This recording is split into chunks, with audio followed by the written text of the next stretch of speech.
Welcome back to the Fixed Ops Roundtable. I'm Sarah Vantine here with Ted Ings. Today we have the PartsEdge panel. And Ted, lots of conversations centered in the industry around parts best practices. That's right. Parts is front and center. Kaylee Felio is with us from PartsEdge. Very grateful for Kaylee and all she does for the industry and the awareness on parts.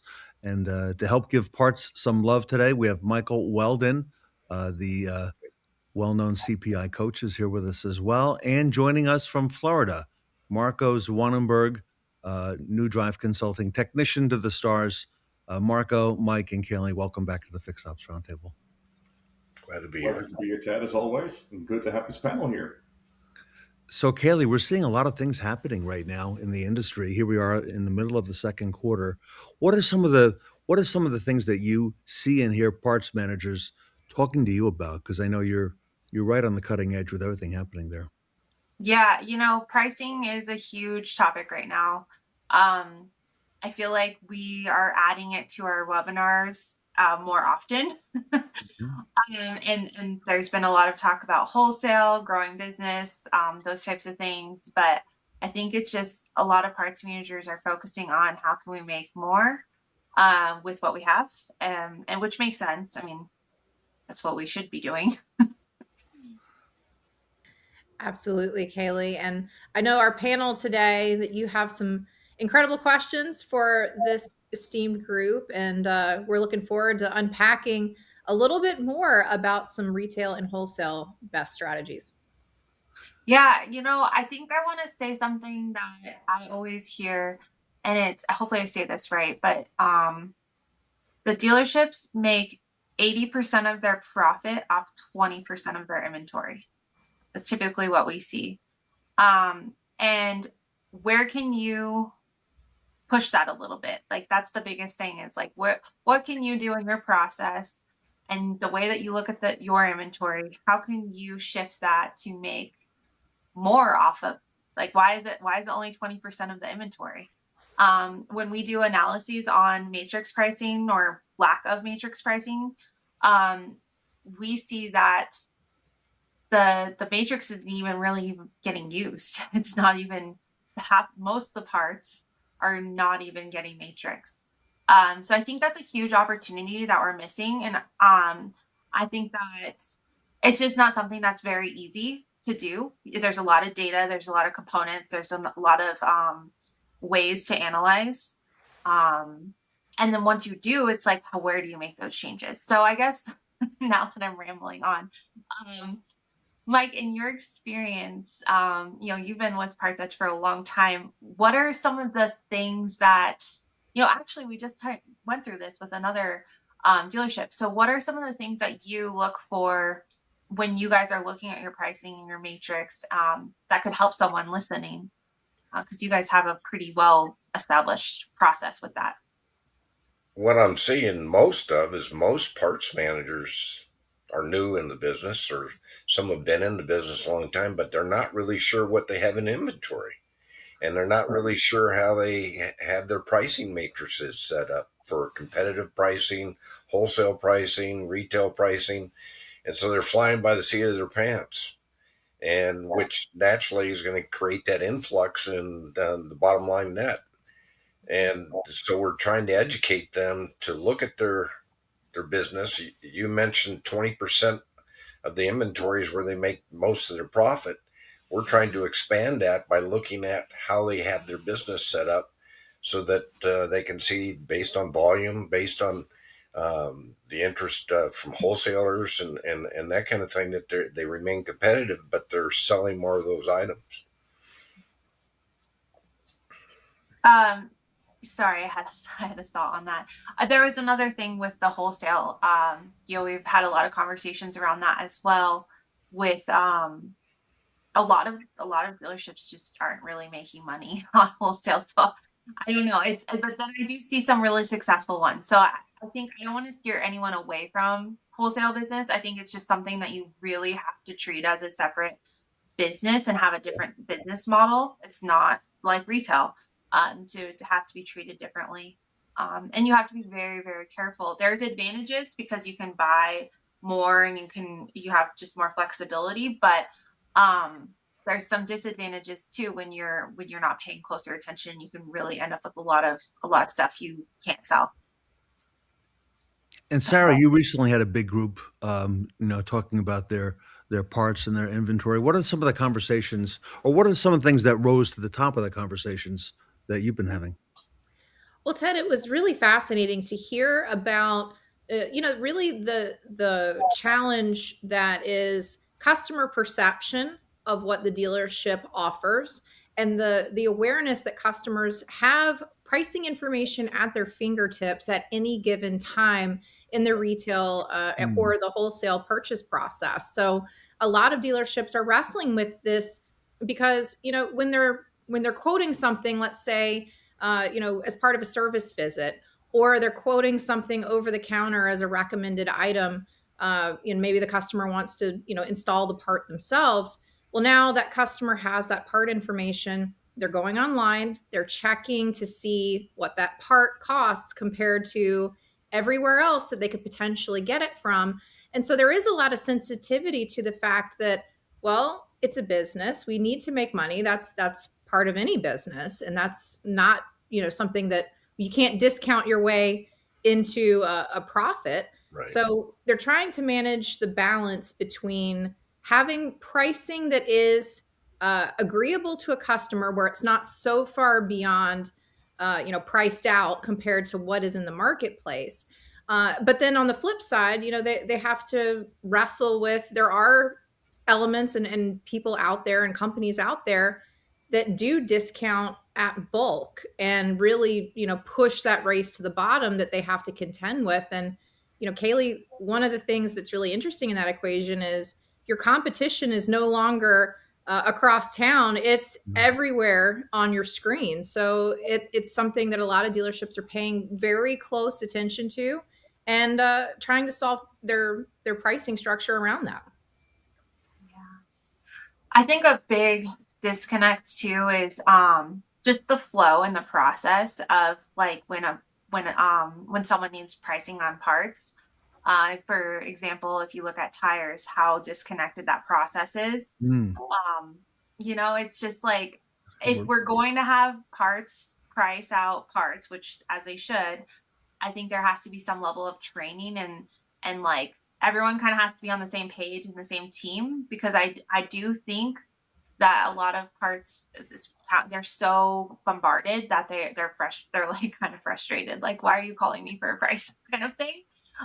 So I just wanted to kind of point that out. I'm not saying that every dealership's like that. I just think that that happens far too often, because they are pulled in a lot of different directions, have a lot of people coming at them, texts, they shouldn't be standing there, but yeah, that happens, right?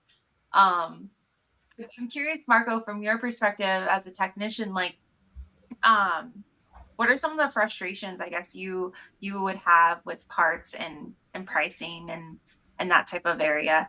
Do you feel any frustration in that area? When it comes to pricing, I would dare to say that most technicians are out of touch with the pricing of parts because we just quote the whole job. The breakdown is up to the advisor and the customer. Our biggest issue lays in high volume parts. And to the point of what Mike was saying, you can't control what you don't measure. So if your system is off and you do not hold proper inventory in stock for not just brake parts like pads and rotors, but how about the caliper bolts? Because most of them are one-time use. So now I'm on hold for a $1,600 brake job that's depending on two bolts that we did not have. So how did that happen? So as a technician, my frustration lays in that, and especially if you're halfway through a job and come to find out that something wasn't there, which you could attain to either training of parts personnel, including the manager, proper software in place to monitor inventory and either auto reorder or make it part of the daily stock orders after you get a notification. So it's just like any other position in the dealership. There's so much coming at you at one time. Plus, then you have your counter personnel, then you have your wholesale people. So it is just so much to keep track of. No different than an advisor that gets attacked from 20 different angles. Same like a technician, same like a manager. It is just such a busy world that we really need to stick to our policies and procedures to make this happen on a daily basis. That's a good point. Mike, there's also a lot of newer competition out there that we didn't have years ago, where I saw it come up just recently. Dealers are saying, "Hey, how come we're not selling our parts on Amazon? How come we're not making that available to a larger audience?" And Mike, there are more and more dealers who are doing things like that in the e-commerce world. Your thoughts? They are. I just did recently a study for a particular dealer, and I went out and surveyed their entire city on the independents that are in the city. And then I came back and I presented them the list. I says, "How many of these independents are you in contact with? How many Hmm. have you done business with?" And ironically, they didn't even know that many businesses were in the area, which unfortunately allows other people to influence them to purchase from them rather than from a local dealership or the local business, and it really opened their eyes. And you got to know your market, and in the what you talked about as far as eBay and Amazon, and a lot of these other companies that actually work with manufacturers and dealerships to present parts over a broad spectrum of sites. You need to really explore those things to be competitive in today's market. And you can determine how big you want to get, but it can get as big as you want to get and still not take away from your primary um, obligation is servicing that shop and making sure that technician has the parts and everything else. But you can grow your business by looking at that technology. Yeah, you can. It's a huge opportunity. And I think I always say this too, so I felt like I sound like a broken record. But that is another business within the business, so it has a different business model, different structure. Right. But there's dealerships doing it and very successful. I think there's something that we've looked at when it comes to obsolescence and just looking at all the areas, Amazon, eBay, analyzing the data that shows, are these parts even selling? And Mhm. that's where you could focus and put your energy on rather than just kind of like, like when you think about marketing, that what is that term? Gosh, what is it? The spray and pray. Is that the right term? Mhm. So it's kind of similar to that. It's like, that's I've not the heard of right. that. Yes. You Yes. heard? Okay. But But it goes back to what you said earlier when we opened yeah, up, Kayla. You mentioned the 20/80. Okay. yep. 20%, um, and 80%. 80% are sold by 20%, by 20%. It seems to be a 80% of your pretty profit. common percentage. Yeah, it is. Yeah, and I've actually been toying around with because I actually I don't know if I say like I don't feel like I love data, but I do, I guess, in some ways. I'm always challenging and asking questions, and maybe it's because I'm not like an actual parts manager, but like I looked at the results of what we do and like how productive stock. So productive stock is defined as active selling stock that is making the dealership money. So that's basically that 20% of the inventory. If that increases, what is the actual potential of profit on those parts? So I've been going back to equate the math because I'm really trying to dig, because for us and what we do, it's not as black and white of like we're going to increase, like I love Dynatron and they're going to increase your ELR by this percent, and it's just black and white like that. Well, with inventory health, I mean, Mike, you might agree with this too. All of the years of looking at data, it's not as black and white. When you see these increases in productive stock and the decrease in idle inventory, yeah, that looks great. But what does that actually mean for profit? And what is the potential that you're missing out on? Sorry, I'm rambling, but that's really what I'm looking at because there's such an opportunity with inventory. So Well, Kaylee, it's so fascinating. I love, I love that you have this passion within the subject matter because again, a lot of our audience that's listening today, I know Ted and I have heard there's a lot of evolution and changes that we're seeing across retail automotive fixed operations. It has always been critical to the success and the livelihood of the dealership, and again, that fixed absorption is so critical to the retail dealership business model. But Kaylee, in that equation, parts, that's a huge component of the success of their fixed ops departments. You can't service these vehicles without the parts. So are there any takeaways that you've been noticing on some of the evolution, within the data that the dealers should be paying attention to today? Oh, that's such a big question. I think really what I'm seeing, and like Mike had mentioned, there's a lot of newer parts managers out there. So I feel like it's shifted so much in the fact that rather than, oh, my parts manager's got it, I don't really talk to him or her, Right. everything's fine.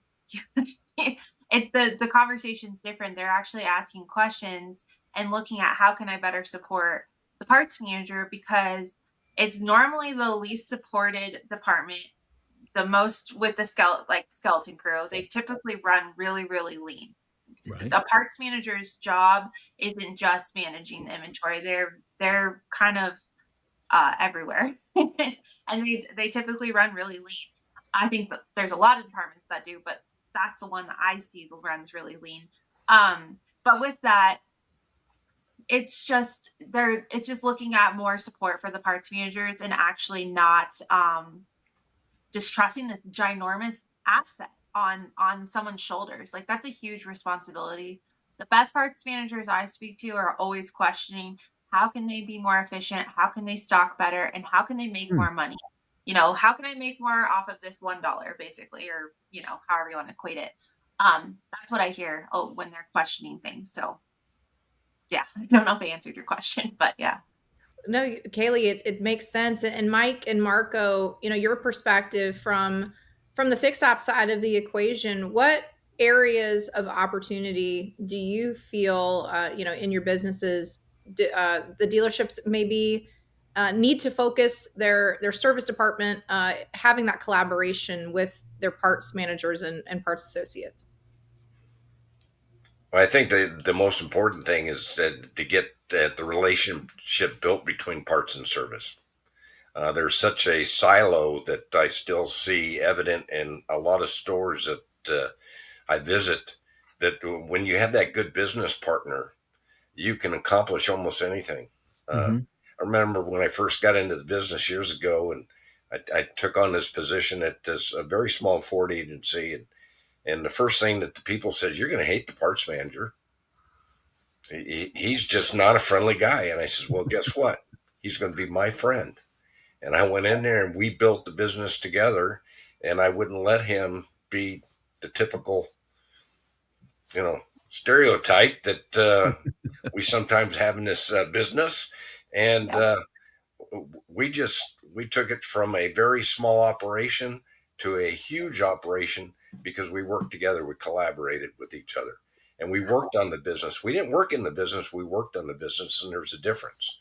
That, to Yeah. Kaylee's point, when you have somebody that they're doing everything, they're working in the business, and they really lose sight of what's going on around them. They need to get out where they can see it, and then Good have point. the right people in place to support them, and then build their business.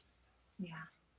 And I think that when you said that getting them to work together, I think pulling the parts manager into conversations, I don't know how many times I hear where, there's a new fixed ops director, or they just don't include the parts manager in some of the changes, even if it's like menu price changes or things like that. It's like that affects parts too, and you have to include them and get their perspective. They hear a lot more than I think that people don't realize, possibly. Another point I wanted to make too is there's a lot of warranty, right? And I think that Yes. getting parts involved in that gives a whole nother perspective and kind of an advantage to seeing some real opportunities to be more efficient and ask better questions to the technicians when it comes to warranty.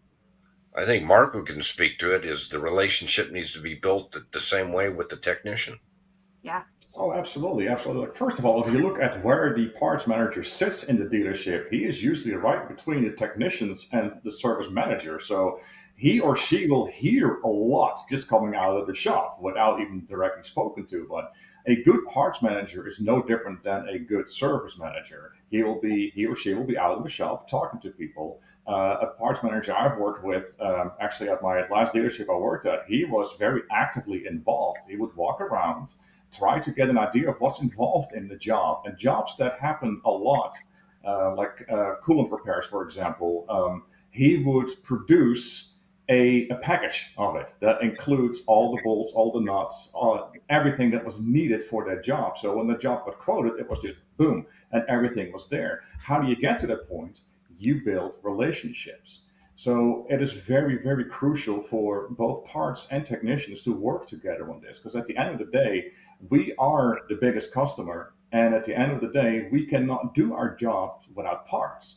Another thing I would like to bring to the attention, though, is like if you look at your shop supply cost, fine tune that. What is included, what is not. A lot of times you will find that brake paste, fasteners, one-time fasteners, seal rings, washers, solvents, etc., that are recommended by the manufacturer to use, and you can probably buy them from your manufacturer. They are not being used. They are not being sold. There's a huge opportunity to pick up there. You talk about maybe a couple of pennies here, a dime there, but at the end of the day, between all your technicians, all the vehicles going through, this really adds on to your gross. So start going from there. And the last thing I would like to mention, we have to start showing the value of our products, not just our services, but our products as well. So yes, you can go buy a Chinese made part somewhere online, or you can buy the OEM version. You tell this customer like, hey, listen, this OEM part is covered by our nationwide network of dealers. Where is the whatever brand warranty what you bought online a lot cheaper? So we have to show the value of what we're doing, what we're providing, and what we're selling. Great Makes, advice. makes a lot of sense. And Kaylee, a lot of the conversations we've been having lately, Sarah and I, we're hearing about a lot of dealers who have stepped up their game in the accessory business the point now where I know Ed, our friend Ed Roberts at Bozart, has created a separate brand called Bozart Built. And I recently visited him, and I was impressed that that had gone from like a two-bay operation to having its own building now. Okay, and they are very, and of course, if you look at the top vehicles that are sold in the United States, that F Series is by far and away nothing is even close to the F Series. People are accessorizing these vehicles, cars, trucks, the Broncos, Kaylee, Jim Sabino has been putting these online. There's a lot happening there. In other words, to, increase the retail presence of parts. I don't know if you want to speak to that, but that's really put a lot of new spotlight on what can be done. I And know it's interesting. It's just now becoming a spotlight because what's the Yes, number one thing you do after you buy a car besides go eat? personalize it. Exactly. And I think there is a level of knowing your brand. I think there are some brands that operate a little bit better as far as accessories go. I think people wear Ford without even owning a Ford. To compare like Hyundai, for example, I don't think anyone wears Hyundai. It's just different. But the point is that I think with those types of vehicles, there's such a huge opportunity to accessorize it. And you can work it into the deal. You can show packages and you can work with the parts manager and get them excited to be part of that conversation. Because I think once you get, because that's the biggest complaint I think is like a used car manager or even a sales manager coming to parts. It's like, no, go over to your side. Don't talk to me. But I think if you can really, get everyone, I think it boils down to pay plan and how everyone's Mhm. paid. Um, Getting everyone to work together on that and putting packages together, there's such a huge opportunity for that. Um, and then all the little things, I would imagine. I haven't seen what Ed's doing, but it's probably pretty cool. The It's pretty cool. simple accessories that you can add that just like make people feel at home with, I'm really proud to own the vehicle that they own. Marco, Yeah. you and Sarah and I were in a Kia dealership, a very nice one, very recently. And there's a product, that 25 years ago is not the same product today. Kia is, I would say bordering on the higher end of the spectrum right now, Marco. And there were people, and they've had a whole thing set up there for accessories, coming in and buying accessories. And Marco, I was impressed with what I saw there.